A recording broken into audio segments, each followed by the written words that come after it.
మా ఆయన పరిటాల రవి గారిని చంపినప్పుడు మీ నాన్న సీఎంగా ఉన్నప్పుడు మా ఆయన పరిటాల రవి గారు చనిపోయారు. దాంట్లో కూడా నువ్వు కూడా ఉన్నావు. నిన్ను కూడా సిబిఐలు కూడా విచారించారు మీ నాన్న సీఎంగా ఉన్నప్పుడు.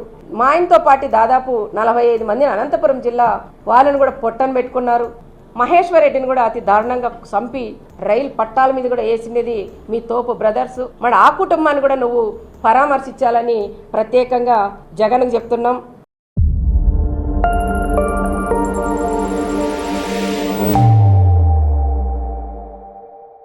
నమస్తే, వెల్కమ్ టు థింక్ ఆంధ్రా. నేను మీ మాణిక్. ఈ హత్యను అడ్డు పెట్టుకొని రాజకీయాల్లో ఒక వినూత్న వరవడిని తీసుకొచ్చి ఫ్యాక్షనిజాన్ని మళ్ళా పురివిప్పే విధంగా ప్రయత్నం చేస్తున్నారంటూ సునీత గారు అన్నారు. దీనికి సంబంధించి కంప్లీట్ డీటెయిల్స్ మనం తెలుసుకునే ప్రయత్నం చేద్దాం. మనతో పాటు ఉన్నారు గరికపాటి రాజేష్ గారు. వారిని అడిగి మరిన్ని విషయాలు తెలుసుకుందాం. రాజేష్ గారు నమస్కారం.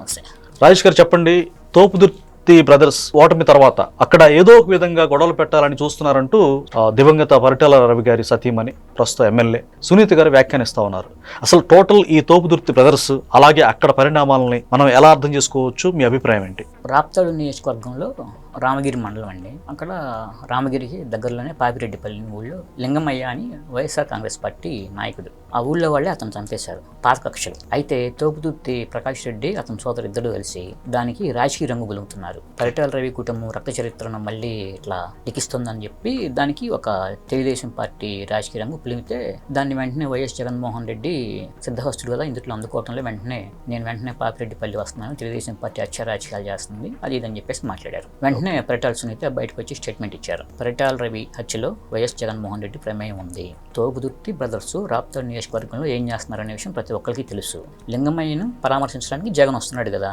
వచ్చే ముందు ఈ తోపుదుర్తి బ్రదర్స్ 2019 నుంచి 2024 మధ్యలో ఎంతమంది నియోజకవర్గంలో చనిపోయారో తెలుసా మీకు? ముందు వాళ్ళందరినీ పరామర్శించి అప్పుడు లింగమయ్యను పరామర్శించండి, దీనికి రాజకీయ రంగు పొలం వద్దని చెప్పేసి స్పష్టంగా చెప్పారు. వాస్తవానికి రాజకీయ నేపథ్యం లేదు, పాత కక్షలు అంటారా? అది పాత కక్షలు, ఊళ్ళో వాళ్ళు, అది గ్రామానికి సంబంధించిందండి. అయితే పరిటాల రవి హత్యలో జగన్ ప్రమేయం ఉందని చెప్పేసి పరిటాల సునీత స్పష్టంగా చెప్పిన తర్వాత అసలు ఏం జరిగింది, పరిటాల రవి హత్యకు జగన్ ఎలా సహకరించాడు, అసలు అతని ప్రమేయం ఏంటి, ఏం చేశాడు, గతంలో ఏం జరిగింది అనేది మొత్తం ఒకసారి మనం విశ్లేషణ చేసి ప్రజలందరికీ తెలియజేయాలండి. కొంతమందికి ఈ జనరేషన్ లో తెలియకపోవచ్చు. షూర్, డెఫినెట్లీ రివ్యూ చేయండి. అది మొత్తం చెప్దాం. వాస్తవానికి ఏం జరిగిందంటే అనేది గతంలోకి వెళ్దాం. ఓకే. వైఎస్ జగన్మోహన్ రెడ్డి తండ్రి రాజశేఖర రెడ్డి తండ్రి రాజారెడ్డి మంగపేట బెరటీస్ గనుల్లో ఫస్ట్ అక్కడ గుమస్తాగా చేరారండి. ఆ గనులకి యజమానులు ఇద్దరు పార్ట్నర్షిప్ మీద నడుపుతున్నారు.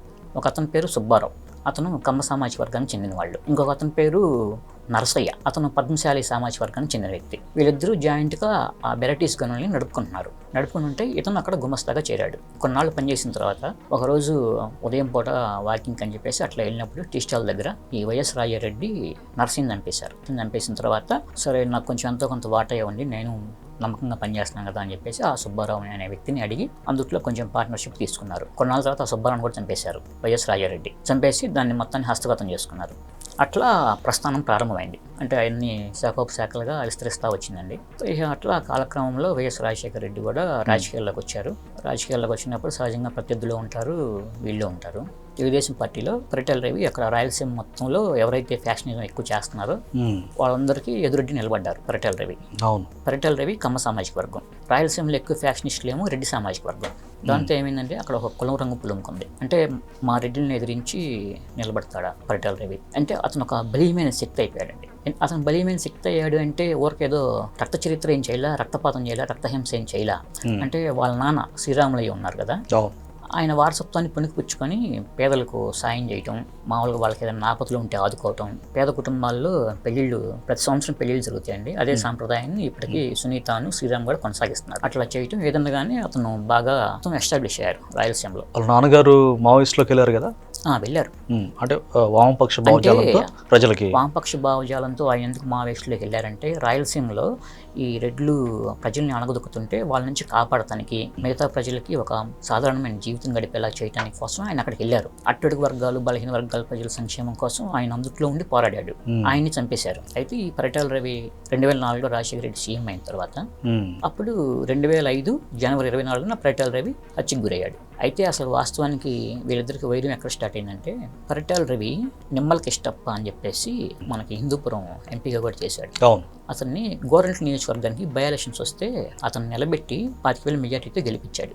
దాన్ని రాజశేఖర రెడ్డి చాలా అవమానంగా తీసుకున్నాడు. అంటే ఓటమిని సహించలేకపోయారా? సహించలేవు, చాలా అవమానంగా తీసుకున్నారు. దానికి ముందు ఏం జరిగింది అనేది ఇంకో విషయం చెప్తానండి. అనంతపురం జిల్లాలో జేసీ ప్రభాకర్ రెడ్డి, జేసీ దివాకర్ రెడ్డి వీళ్ళ హవా ఎక్కువ నడుస్తుంది, బాగా వీళ్ళ హవా నడుస్తుంది. వైఎస్ రాజారెడ్డి కానీ రాజశేఖర రెడ్డి కానీ వీళ్ళెవరు కూడా వాళ్ళ దాటికి తట్టుకొని నిలవలేకపోతున్నారు. తెలివిగా అప్పుడు ఏం చేశారంటే, వైఎస్ రాజారెడ్డి పరిటాల రవి ఇంటికి వెళ్ళారు. వెళ్ళి జస్ట్ ఊరక పరామర్శలాగా ఊరకనే కుశల ప్రశ్నలు వేసి మాట్లాడేసి వచ్చి తర్వాత బయటకు వచ్చిన తర్వాత అనంతపురం జిల్లాలో జేసీ దివాకర్ రెడ్డి, జేసీ ప్రభాకర్ రెడ్డి సోదరుని ఎదిరించి నిలవగలిగాడు పరిటాల రవి ఒక్కడే అని చెప్పేసి ఒక స్టేట్మెంట్ ఇచ్చారు. అంటే ఈయన ప్రమేయం లేకుండా ఒక కవ్వింపు చర్యగా ఒక స్ట్రాటజీలో భాగంగా ఆ వ్యాఖ్యలు చేశారంటారా? అది ఒక స్ట్రాటజీ అన్నమాట. ఎందుకంటే వాళ్ళని వీళ్ళు ఎదుర్కోలేకపోతున్నారు. వాళ్ళని ఎదుర్కోవాలంటే రవి కావాలి. రవి ద్వారా ముందులో వాళ్ళని డౌన్ చేసేసి ఆ తర్వాత రవిని డౌన్ చేస్తే ఇప్పుడు ఆధిపత్యం ఎవరిదైద్ది? వీళ్ళదైద్ది. అంతే కదా. ఆ స్ట్రాటజీతో వెళ్ళారు రాజారెడ్డి. అయితే రవి ఆశ్చర్యపోయాడు. అట్లా ఆ స్టేట్మెంట్ తర్వాత అది సరైన ఇది కాదని చెప్పేసి ఆయన కూడా స్టేట్మెంట్ ఇచ్చారు. అది కరెక్ట్ కాదు, మామూలుగా ఇప్పుడు విభేదాలు లేనప్పుడు ఎవరో వచ్చి మళ్ళీ విభేదాలు పెడతాం, ఇది సరైన చర్య కాదని చెప్పేసి అన్నారు. అట్లా నడుస్తుంది. వాస్తవానికి పరిటాల రవికి మద్దిలచేరు సూర్యనారాయణ కుటుంబానికి విభేదాలు ఉన్నాయి, నడుస్తూ ఉన్నాయి. కొంతకాలంగా కొన్ని దశాబ్దాలుగానే నడుస్తూ వస్తున్నాయి ఆ వైరము. అయితే 2004లో రాజశేఖర రెడ్డి సీఎం అయిన తర్వాత అప్పుడు పరిటాల రవి ఒక్కరిని కనుక మనం నిలవరించగలిగితే అక్కడ మనకు ఎదురుండదని చెప్పేసి వీళ్ళు భావించారు. వైఎస్ జగన్ ఉన్నాడు కదా, అప్పుడు అది అందిపుచ్చుకున్నాడు. ఆ టైంకి మద్దిలచేరు సూర్యనారాయణ రెడ్డి జైల్లో ఉన్నాడు. జైల్లో ఉంటే వెళ్ళి మాట్లాడారు, అంటే స్వయంగా వెళ్ళి మాట్లాడారు, మనుషుని పంపించారు. ఇప్పుడు పరిటాల రవి అనే వ్యక్తిని అడ్డు తొలగించుకోవాలి, మేము మీకు సహకరిస్తాం, మీకేం కావాలో మేము చేస్తామని చెప్పేసి వీళ్ళు మాట్లాడారు. మాట్లాడిన తర్వాత అదే బ్యారక్లో, ఆ జైల్లోనే అదే బ్యారక్లో మొద్దు సీన్ ఉంటాడు. మొద్దు సీన్తో మద్దిలచేరు సూర్యకి పరిచయం ఏర్పడింది. తర్వాత గవర్నమెంట్ చేతిలో ఉంది కదా, చిత్రంగా మద్దిలచేరు సూర్య బ్యారక్లోనే ఉన్న మొద్దు సీన్ని పెరోల్ మీద బయటికి పంపించారు. ఇంకొక చిత్రమైన విషయం ఏంటంటే, అతనికి ఒక బుల్లెట్ ప్రూఫ్ జాకెట్ని కూడా గవర్నమెంట్ సమకూర్చింది అప్పటి గవర్నమెంట్. ఎందుకంటే అండి, విశాఖ జర్నల్స్ అండ్ క్రియేషన్స్ అని చెప్పేసి ఒక సంస్థ అధినేత వరుణ్ సంజయ్ వీరపనేని అని చెప్పేసి నా ఫ్రెండ్, అతని ద్వారా నేను ఈ సమాచారాన్ని సేకరించాను. అతను కూడా రాయలసీమ వ్యక్తి. అతని ద్వారా ఈ సమాచారం సేకరించి మన దగ్గర ఉన్న సమాచారాన్ని కూడా క్రోడీకరించుకొని మొత్తం విశ్లేషించి చేస్తున్నాం. మన ఇది బయటకు వచ్చేసాడు మధుసీన్. తర్వాత వీళ్ళు ఏం చేశారంటే, పరిటాల రవికి 2005 జనవరి 24, దానికి ముందు 2 times అటెంప్ట్స్ జరిగింది. అంత ముందు కూడా జరిగిందా? సోమందేపల్లి అని చెప్పేసి జెడ్పీటీసీ బై ఎలక్షన్ జరిగితే అక్కడ హత్యా ప్రయత్నం జరిగితే అక్కడి నుంచి తప్పించుకున్నాడు పరిటాల రవి. తర్వాత రెండోసారి ఏం చేశారంటే, వీళ్ళు మనకి స్కూల్స్ దగ్గర సైకిల్ మీద బాక్సులు పెట్టుకొని, ఐస్ బాక్సులు పెట్టుకొని ఐస్లు అమ్ముతారు కదా, అటువంటి దాంట్లో బాంబులు పెట్టి పంపించారు. దాని నుంచి కూడా తప్పించుకున్నాడు 2 times. యాక్చువల్గా గవర్నమెంట్లో వీళ్ళు ప్రత్యర్థులుగా ఉండి తనను చంపుతున్నారు అనుకున్నప్పుడు తనకి ఎంత ఇన్ఫర్మేషన్ ఉంటుందో అటువైపు నుంచి వీళ్ళకి అంతే ఇన్ఫర్మేషన్ ఉంటుంది. వాళ్ళు వీళ్ళని చంపడానికి ప్లాన్ చేస్తూ ఉంటారు, వీళ్ళు వాళ్ళ నుంచి తప్పించుకోవడానికి ప్లాన్ చేస్తూ ఉంటారు. ఏదో ఒక వైపు నుంచి సమాచారం వస్తూనే ఉంటుంది. ఆ టైంలో ఏమైందంటే, శోభా నాగిరెడ్డి టీడీపీలో ఉన్నారు. ఆమె అఖిల్ ప్రియ ఉంది కదా, ఆమె పెద్ద కూతురు, అఖిల్ ప్రియని రాజశేఖర రెడ్డి వాళ్ళ బంధువు కొడుకు ఇచ్చి పెళ్లి చేశారు. తర్వాత ఆ స్నేహంతో, ఆ పరిచయంతో, ఆ బంధుత్వంతో పరిటాల రవి గురించి శోభా నాగిరెడ్డితో మాట్లాడి ఇన్ఫర్మేషన్ ఆమె నుంచి గ్యాదర్ చేయడం మొదలుపెట్టారు. ఎట్లా అని చెప్పి సహజంగానే, అంటే రెడ్డి కులం మీద అభిమానం కావచ్చు, ఏదైనా కావచ్చు, బంధువులు అని కావచ్చు, ఏదైనా కావచ్చు, సమాచారాన్ని శోభా నాగిరెడ్డి చేరవేశారు. చాలా సార్లు అట్లా జరిగింది కూడా. ఇది అంటే కొంతమందికి మాత్రమే తెలిసిన విషయం అండి. జనవరి 24న హత్యకు గురైనప్పుడు పరిటాల రవి ఆ రోజు పార్టీ ఆఫీస్లో మీటింగ్ కదా, వాస్తవానికి అక్కడికి రావాలని అతను షెడ్యూల్ ఏం లేదు. శోభా నాగిరెడ్డి ఒత్తిడి చేసింది, పార్టీ నాయకులంతా వస్తున్నారు, మీరు కూడా తప్పనిసరిగా రావాలని చెప్పేసి. అందుకని చెప్పేసి ఆయన వచ్చాడు. వచ్చిన తర్వాత మీటింగ్ అయిపోయి బయటకు వస్తున్నాడు.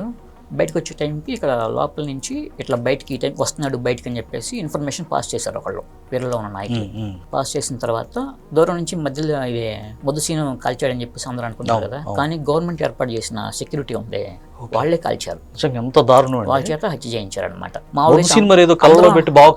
అందరూ అనుకునేది అది మొద్దుసీన్ కాల్చాడు కదా అనుకుంటారు, వాస్తవానికి అది కాదు. ఇవన్నీ ఏర్పాటు చేసి వీటన్నిటి వెనకాల ఉంది జగన్, మధ్య సూత్రధారి జగనే అంటారు. ఈ జైలుకి మనిషిని మనిషిని పంపించి మధ్య చెరువు సూరితో మాట్లాడించడానికి ముందు కూడా పులివెందుల్లో వీళ్ళకి ఒక ప్రత్యర్థి ఉన్నాడు, పార్థసారథి రెడ్డి అని. అతను టీడీపీ, మనం ప్రత్యర్థులుగా ఉన్నాం, కానీ ఇక్కడ మనకి ప్రత్యర్థిగా పరిటాల రవి ఉన్నాడు.